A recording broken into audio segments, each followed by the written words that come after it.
Hello everybody, I'm Dr. فرشته صداقت. Here we will have the third part of the neuromodulation techniques, and I will talk about the potential mechanisms of neuromodulation.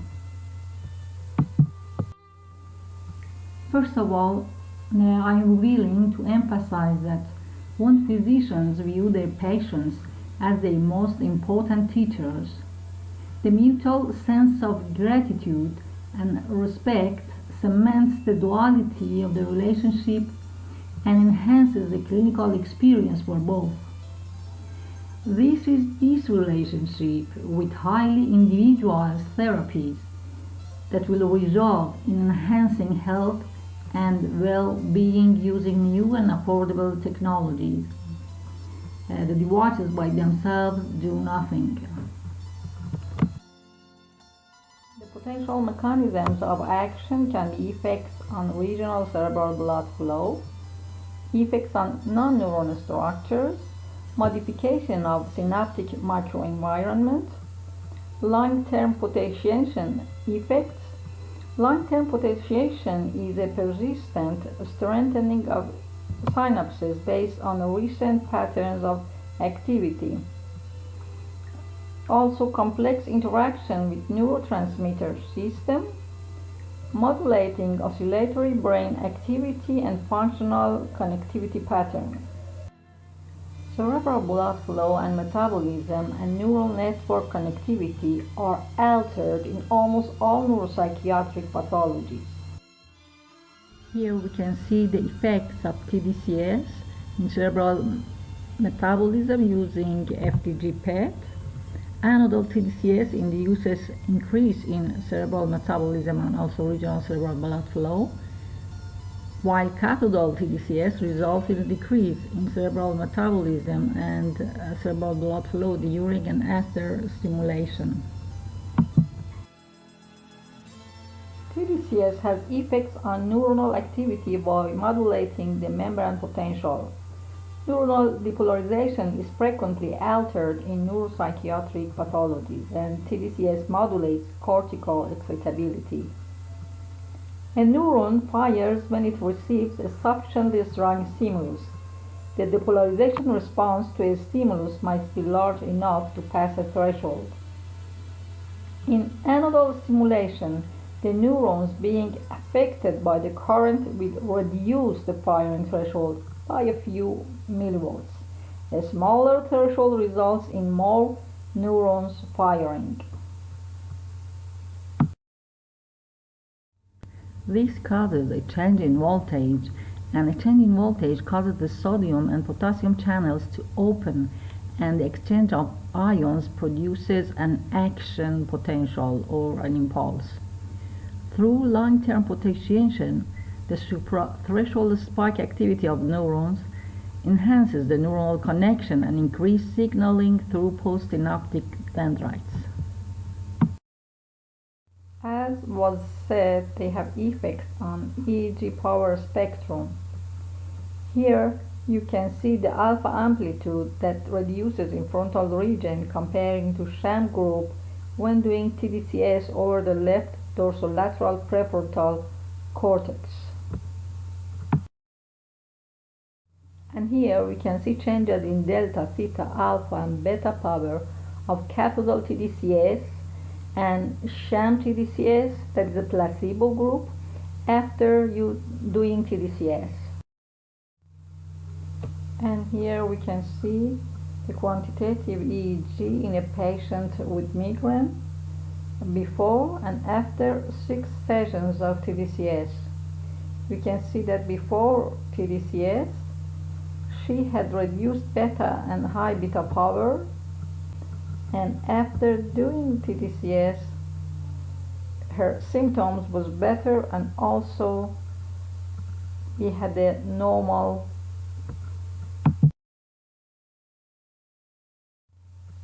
Here a model shows us how tDCS induces deep subcortical effects also. As we can see here, very deep cerebellar effects is shown here. Neuronal loss implicates the impairment and disequilibrium of various neurotransmitters in neuropsychiatric pathologies. tDCS modulates neurotransmitter systems, indicating another disease-modifying treatment option, such as dopaminergic, serotonergic, cholinergic, and glutamatergic neurotransmitter systems.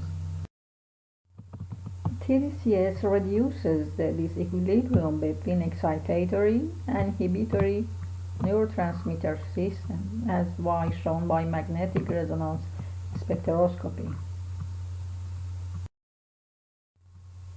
The extent to which tDCS modulates behavior is not associated with a single neurotransmitter, but instead relates to the fine-tuned balance of excitation and inhibition. Both anodal and cathodal tDCS significantly change the ratio of inhibitory GABA to excitatory glutamate with individual temporal specificity. The graph shows a significant increase of GABA concentration with respect to glutamate concentration during the second post-tDCS measurement after anodal stimulation.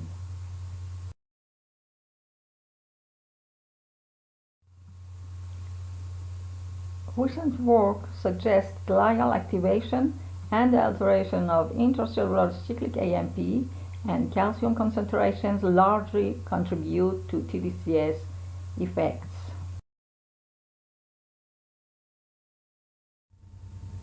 Brain-derived neurotrophic factor is well known to be important for the survival, differentiation, growth, and regeneration of neurons, as well as in synaptic transmission and plasticity. Synaptic plasticity, as was said, is that if two neurons are active at the same time, the synaptic efficiency of the appropriate synapse will be strengthened. rTMS could enhance the protein expression of brain-derived neurotrophic factor. If we assume that the effects of neurostimulation come only from effects on the prefrontal cortex, we will miss the contribution of other brain areas. Various brain areas and neural networks are modifiable through neurostimulatory approaches, not only the prefrontal cortex.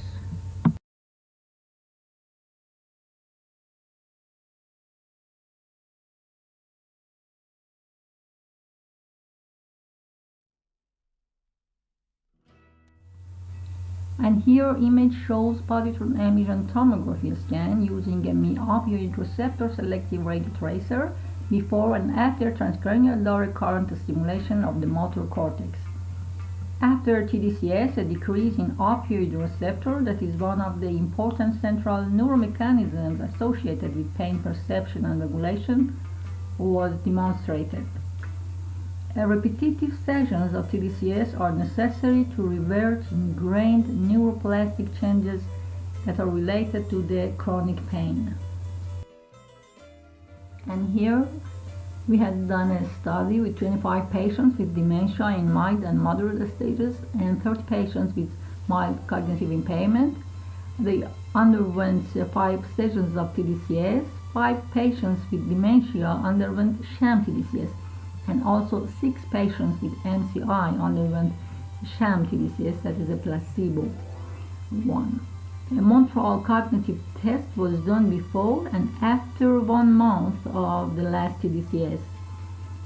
We observed significant improvement in patients doing real tDCS comparing sham tDCS.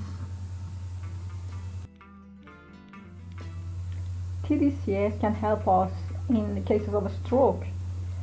tDCS have beneficial role in enhancing stroke recovery if greater consideration is given to individualizing treatment and the tDCS start time post-stroke.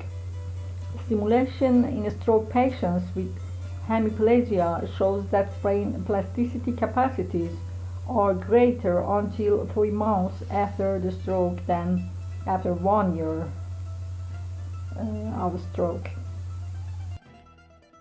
Here we can see the MRI of a 72-year-old after 23 days of onset of a moderate ischemic stroke of the right posterior cerebral artery. He had a severe left neglect symptoms, extensive lesions within the right hemisphere affecting mostly subcortical areas of temporal, parietal, and occipital lobe can be seen. A person with left neglect may only eat, for example, what she or he can see on the right side of the plate. You can see here the improvement of the drawing test in these patients after 1 day of tDCS and also after 5 sessions of tDCS.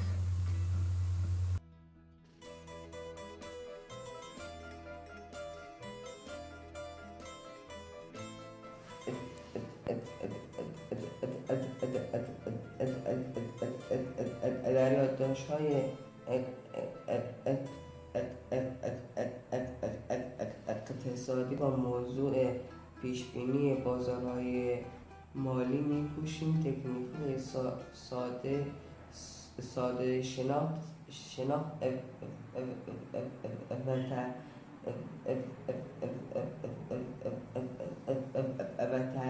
و تحلیل اقتصاد و بازار را فرا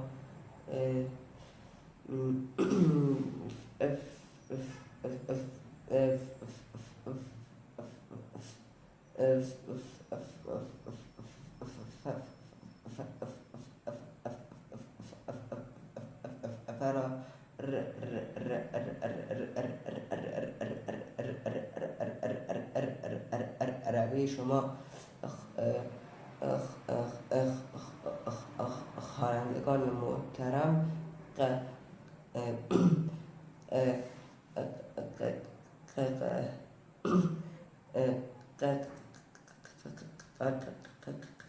قرار دهیم تا اگر علاقه‌مند بودید با مطالعه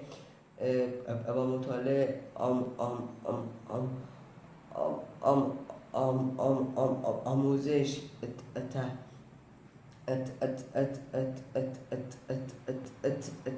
تحلیل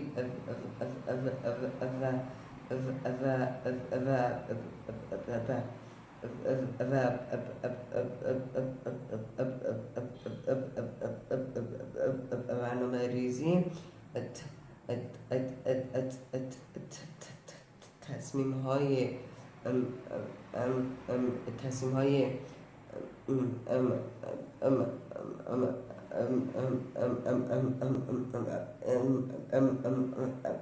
مالی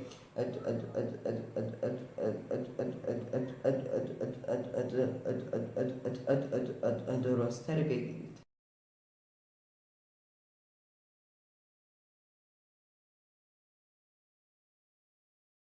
دارایی‌ها نیز خود به دو دسته تقسیم می‌شوند: دارایی‌های فیزیکی مانند خودرو و دارایی‌های مالی همچون اوراق بهادار. اگر در یک بازار دارایی‌هایی که مورد معامله قرار می‌گیرند دارایی‌های مالی باشند، با آن بازار مالی گفته می‌شود. به بیان دیگر، بازار مالی یکی از انواع بازارهاست که در آن خریداران و فروشندگان می توانند به معامله دارایی‌های مالی همچون سهام، اوراق قرضه، ارز و غیره بپردازند. بازار اوراق بهادار را می توان بر اساس مرحله عرضه اوراق به دو بازار اولیه و ثانویه تقسیم کرد. بازار اولیه به این معناست که شرکت‌های بورسی و بنگاه‌های اقتصادی برای تامین منابع مالی مورد نیاز خود مبالغ هنگفتی نیاز دارند. Neuromodulation techniques are used in clinical practice for enhancing the efficacy of existing medicine, and in some cases that can't tolerate the medicine can be helpful for therapy. The relevant stimulation parameters are electrode placement, electrode size, intensity, duration, and frequency. To set up the tDCS device, the electrodes and the skin need to be prepared. This ensures a low resistance connection between the skin and the electrodes. The careful placement of the electrodes is crucial to successful tDCS technique. The electrode pads come in various sizes with benefits to each size. A smaller sized electrode achieves a more focused stimulation of the site, while a larger electrode ensures that a larger region of interest is being stimulated. The effects of non-invasive neuromodulation also depend on frequency and duration of stimulation. Administration of repeated pulses at low frequency or cathodal tDCS results in a reduction in the strength of the twitch, suggesting that excitability has been modulated, whereas administration of a high frequency pulse of TMS or anodal tDCS results in an excitatory effect. High definition tDCS has better spatial resolution. It is a form of tDCS where current is applied through a small electrode. The small electrodes are called high definition electrodes. These high definition electrodes are small cups that are filled with gel. High definition tDCS is commonly done with 5 electrodes. If our goal is to target a specific cortical structure, then high definition tDCS